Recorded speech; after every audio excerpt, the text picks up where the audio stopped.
On avait déjà parlé dans la partie 1, et au niveau des séries indiennes, des observations sur des aspects, sur quelques aspects des séries indiennes. On avait déjà parlé dans la partie 2 sur les séries latinos, c'est-à-dire les séries novelas. Donc, nous allons parler ici des séries turques. Et est-ce que tu penses que c'est l'un des les séries turques sont l'une des meilleures séries? Parce que moi je pense ça. Moi je pense ça.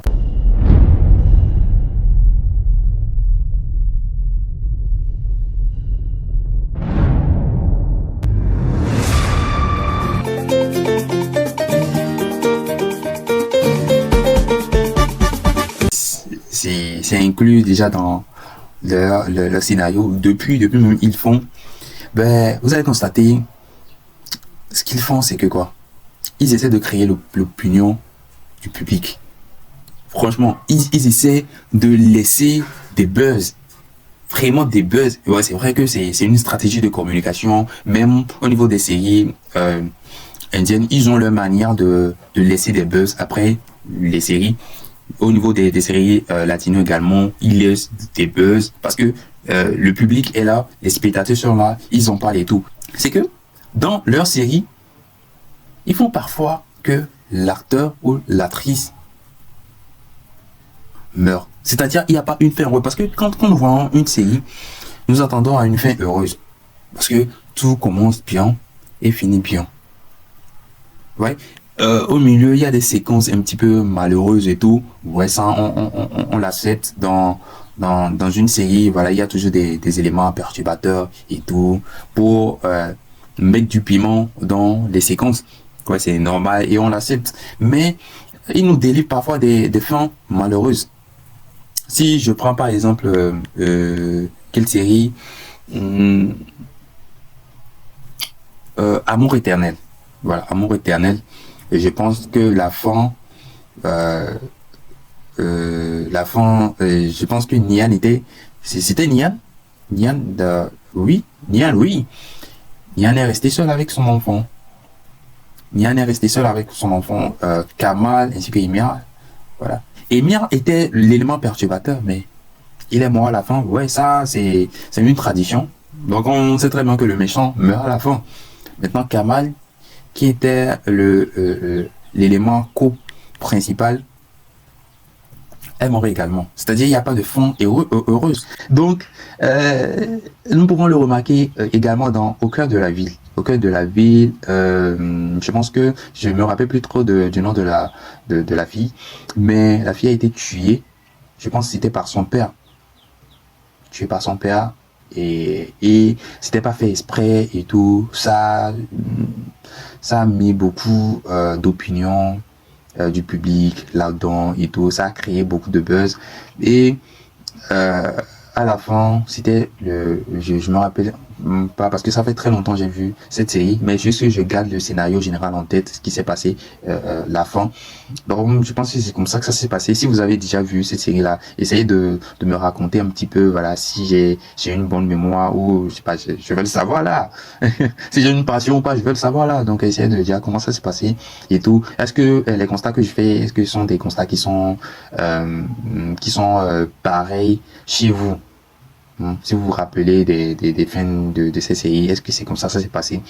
Donc je pense que dans la série Au cœur de la ville, c'est le gars qui est resté, je pense qu'avec mon enfant, je pense bien, je me rappelle plus trop. Donc ils ont cette manière-là de laisser les buzz, vraiment les buzz, en nous délivrant des fins malheureuses. En nous délivrant des fins malheureuses, nous pouvons le constater également dans Éternel. Comme je disais, Amour éternel et la série Éternel, juste éternel et Au cœur de la ville.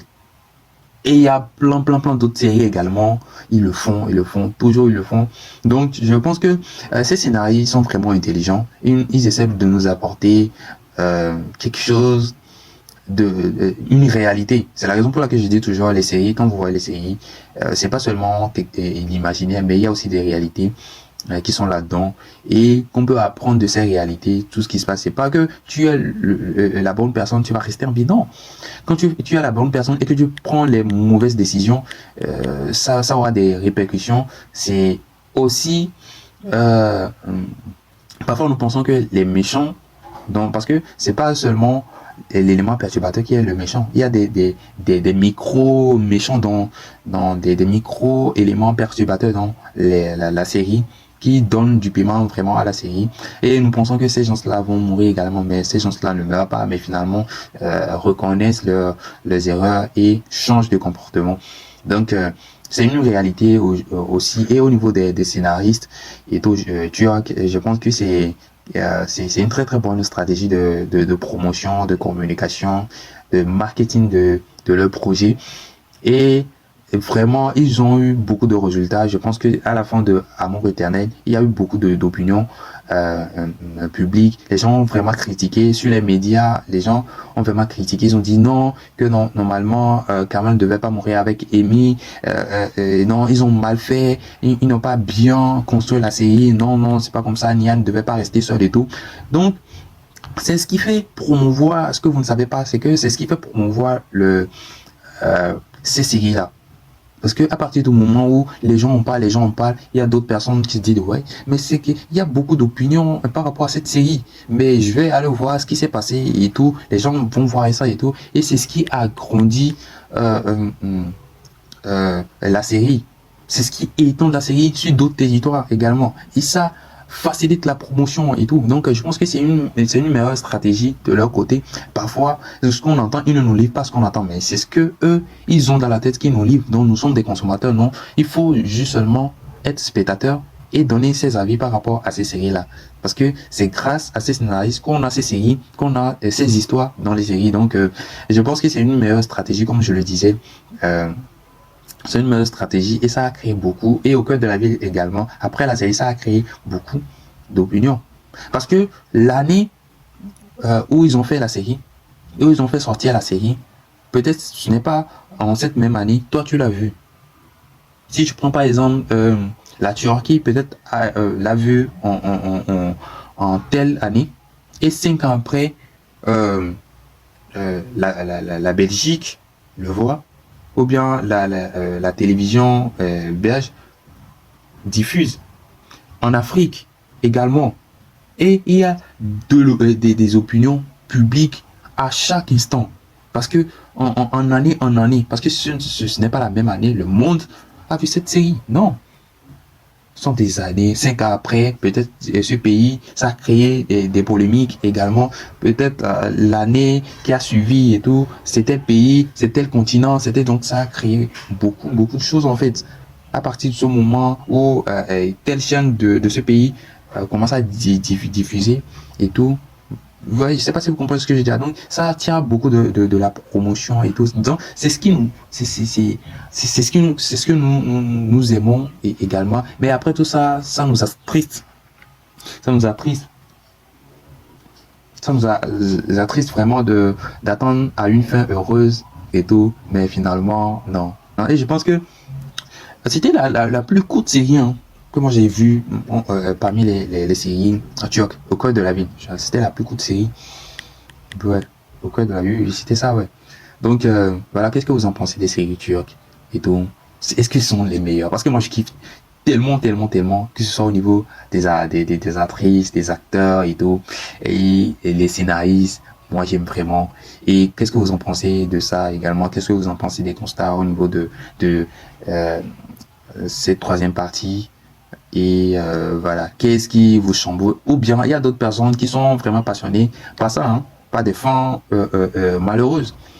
Ils se disent ouais, c'est comme ça devait être. Parce que l'opinion publique, et quand je parle d'opinion publique, ça c'est divisé en fait. Il y a d'autres qui pensent que c'est une meilleure promotion et tout. Il y a d'autres médias, il y a des spectateurs, il y a vraiment des consommateurs qui se disent non, ça devrait pas être comme ça. Il y a d'autres qui disent ouais, les gens critiquent et tout, et ça fait gagner de l'argent à la production. Ça fait gagner de l'argent à la production. Ils comptabilisent sur l'opinion du public. Ouais. Donc, qu'est-ce que vous en pensez? De quelle partie es-tu? Ou bien tu es zen, tu es neutre quand tu es là, ok, proposez-nous ce que vous avez à proposer. Quand c'est une fin malheureuse, ok, d'accord, on l'accepte comme ça. Peut-être c'est la vie, vous nous reflétez la vie réelle. Donc, c'est vrai qu'il y a l'imaginaire aussi là-dedans, mais Voilà, on accepte quand il y a une fin heureuse et tout, voilà. Ils peuvent pas avoir toute une fin heureuse ou bien toutes des fins heureuses. Alors que dans la vie, les bonnes personnes perdent la vie également.